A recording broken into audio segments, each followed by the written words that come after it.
Em nome do Pai que me criou, em nome do Filho que me resgatou, e em nome do Espírito Santo que me santificou, divina vontade reina na minha vontade. Ó minha mãe, eu te amo, tu me amas, dá-me o gole da vontade divina, a minha alma. Me abençoa, Mãe, para que todas as minhas ações sejam feitas diante de vossos olhos maternais. Em nome do Pai, do Filho e do Espírito Santo. Amém.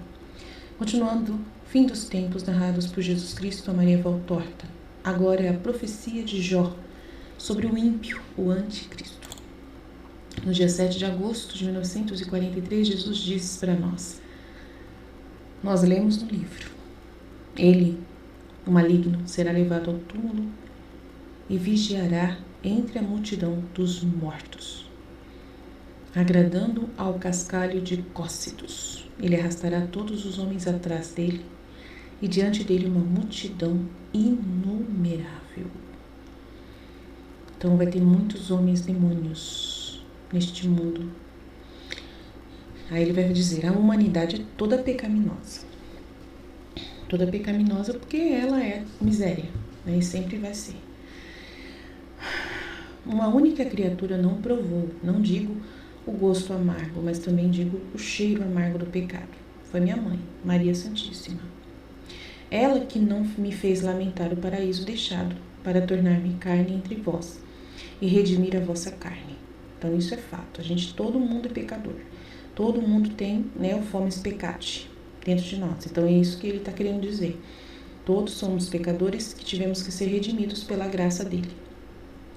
Então todos enfrentamos, todos provamos a sensação da rebeldia dentro de nós. Todos nós, plenamente, infelizmente, Uma única só criatura não provou essa fomes peccati, o fruto do pecado original, foi a Nossa Senhora. Ela que não me fez lamentar o paraíso deixado para tornar-me carne entre vós e redimir a vossa carne. Foi por graça também que Maria foi concebida assim. Porque em Maria encontrei a candura eterna e os amores resplandecentes que estão no céu. Nela o Pai que a acariciava como a perfeita entre as criaturas, nela o Espírito Santo que a penetrou com seu fogo para fazer da Virgem a mãe.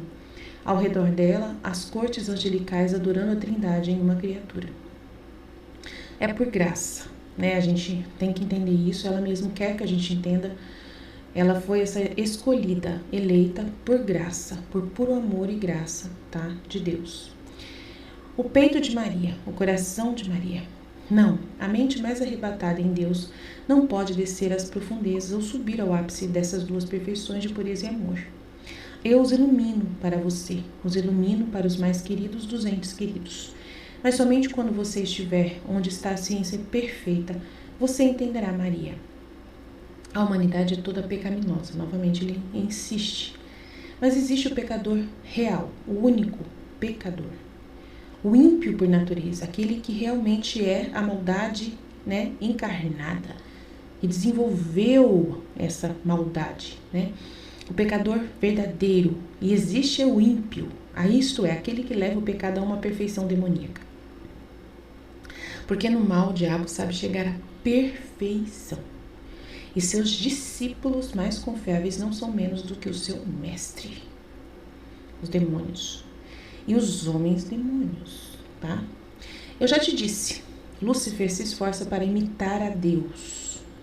No mal, é claro, assume as formas, de vida e corte que teve o Filho de Deus. Se apresenta como Cristo, o diabo. E como Cristo tem apóstolos e discípulos, entre eles, ele escolherá o perfeito para torná-lo o anticristo, que é uma pessoa humana. Por enquanto estamos no período preparatório dos precursores do mesmo. Nós estamos no período de precursores do anticristo, isso eu já disse. Os ímpios serão levados ao túmulo. É natural, toda ajuda que Lúcifer pode dar aos seus entes queridos, aos seus fiéis seguidores, aos seus escravos, mas não imunidade à morte, todos irão morrer, Morrer mesmo, sair da vida, Sair da comunhão com Deus, perder a vida divina, Totalmente. Porque eu sou a vida e só eu venci a morte. Portanto, quando a soma do mal cometido pelos ímpios for cumprida, ordeno que a morte tome posse dessa carne, dessas pessoas. Esta carne, portanto, conhecerá o horror do sepulcro, e para os ímpios será um verdadeiro sepulcro. Mortos-vivos. Para os bons, para os remidos, para os perdoados, já não é assim, graças a Deus. Pois eles acreditam e sabem com base na fé.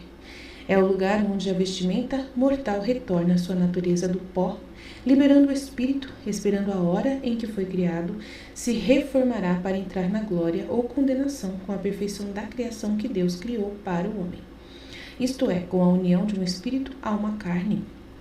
Espírito imortal como Deus, seu Criador e Pai, carne mortal como formada por um animal terrestre, rei da terra, herdeiro do céu, mas que muitas vezes prefere a terra ao céu, e é um animal, não porque tem uma alma, mas porque tem viva nada menos e às vezes mais como um bruto de animais reais, né? Pessoa que vive como animal na terra. Então, ele está falando aqui.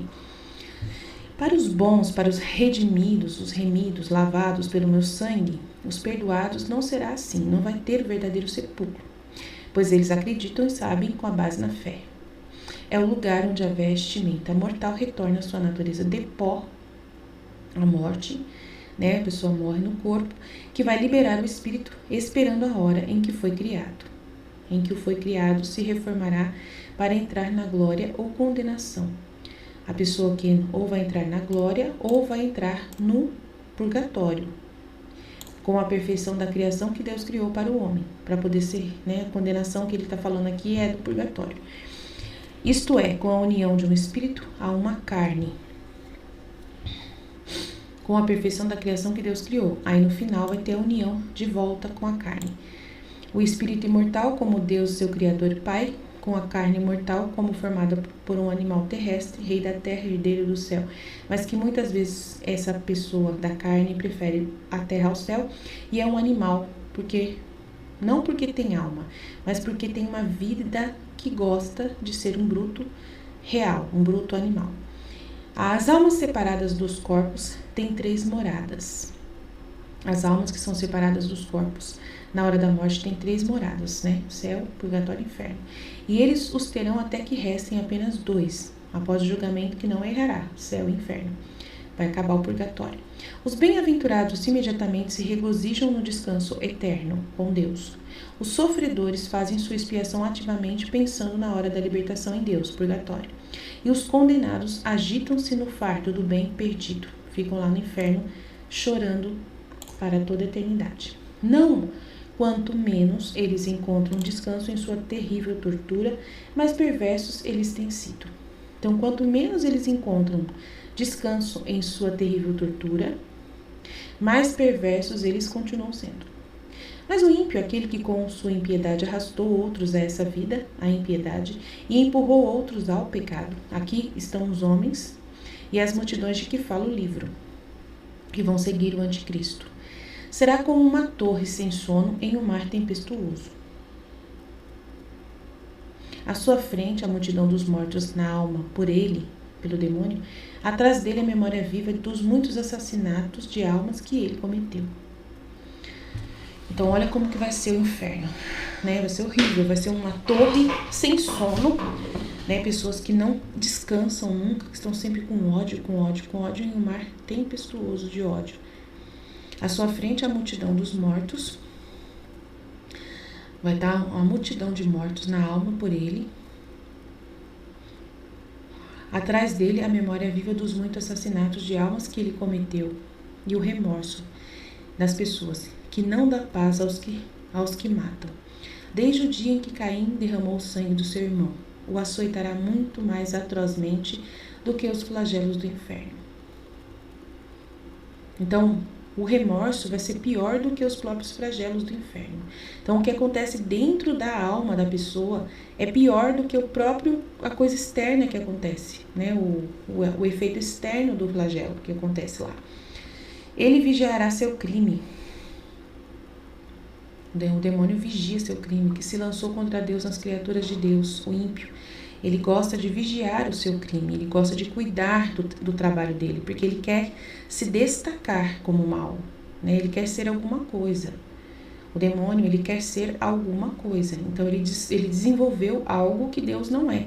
Então, ele faz de tudo para ser o melhor nisso que ele sabe fazer. Mesmo que Deus seja maior que ele, não importa. Ele só quer poder dizer que ele foi alguma coisa. É assim o orgulho de Satanás. Então, ele vigia essa sua missão, entre aspas, que ele assumiu para ele mesmo.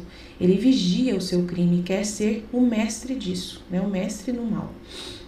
Ele gosta, o prazer dele é dizer: eu sou o inimigo de Deus. Eu sou o grande inimigo de Deus. Eu sou aquele que sempre vou lutar contra Deus. Eu sou aquele que eu quero ser, eu quero existir. Eu quero existir. Então Deus permitiu, né? Se Deus existe, o outro também, né? O mal pode existir. Deus, ele permite por ele existir.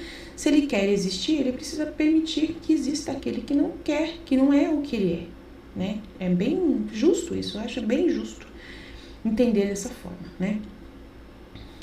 Tremendo ter provas de irregularidades à sua frente. Punição adicionada às punições, horror sem número, como sem número são os pecados dos ímpios entre os pecadores.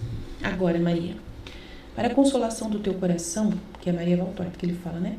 Para a consolação do teu coração que desmorona diante dos vislumbres de um outro mundo onde não reina o amor, mas esse rigor de Deus, eleva o teu espírito ouvindo esta palavra para ti e para as almas como você. Você sabe o que os corações dados ao amor representam para mim? Os corações dados ao amor são meu céu na terra. Então, nós somos o céu na terra para Jesus, se nós formos almas que nos damos ao amor, sempre ao amor, sempre ao amor. São vocês que trazem um pedaço do céu para este pobre mundo. E nesse pedaço, o Filho de Deus coloca os pés para vir e encontrar suas delícias entre os filhos do Pai. Abre o teu coração ao teu Jesus e dá-me o teu coração. Dê tudo para mim, eu quero, como médico e amigo do espírito e da carne, como esposo e Deus, que te escolheu por tua fé e teu audacioso sentimento de amor. E esse texto que ele falou está em Jó 21, 32, 33. Amém? Fiat, em nome do Pai, do Filho e do Espírito Santo. Amém.